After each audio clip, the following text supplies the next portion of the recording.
এই যে দেখুন গাইস, প্রিয় ভাই বোনেরা, দেখুন আমি কিন্তু একটা ইউটিউব চ্যানেল খুলেছি।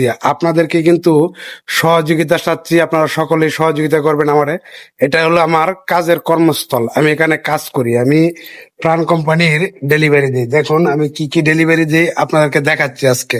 অবশ্যই অবশ্যই আমাকে সবাই সহযোগিতা করবেন আমার চ্যানেলটা সাবস্ক্রাইব করে। অবশ্যই এটা মোটরওয়ালা গাড়ি, আমি মোটর দিয়ে দিই। এই যে আমি প্রাণ কোম্পানি কি কি সেল দিই দেখেন, এগুলো আমি ডেলিভারি দেই। অনেক প্রোডাক্ট আছে এর ভিতরে।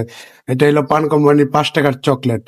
তো আমি একটা ইউটিউব চ্যানেল খুলেছি, আপনারা সকলে আমাকে সহযোগিতা করবেন। আপনারা যদি সহযোগিতা করেন, অবশ্যই আশা করি আমি এই চ্যানেলে কিছু করতে পারবো। তবে আমি কিছু করতে চাচ্ছি, একটা স্বপ্ন নিয়ে এই চ্যানেলের মধ্যে আমি আসছি। আপনাদের দোয়া এবং ভালোবাসা, ইনশাল্লাহ আমি এই চ্যানেলটা থেকে কিছু করব। কারণ আমি একজন সাধারণ লোক, আর সেখানে আমি প্রাণ কোম্পানির ডেলিভারি দিয়ে থাকি। সবাই আমার জন্য দোয়া করবেন এবং আমি যেন সৎভাবে কাজ করতে পারি, সেই দোয়াটাই সকলে করবেন।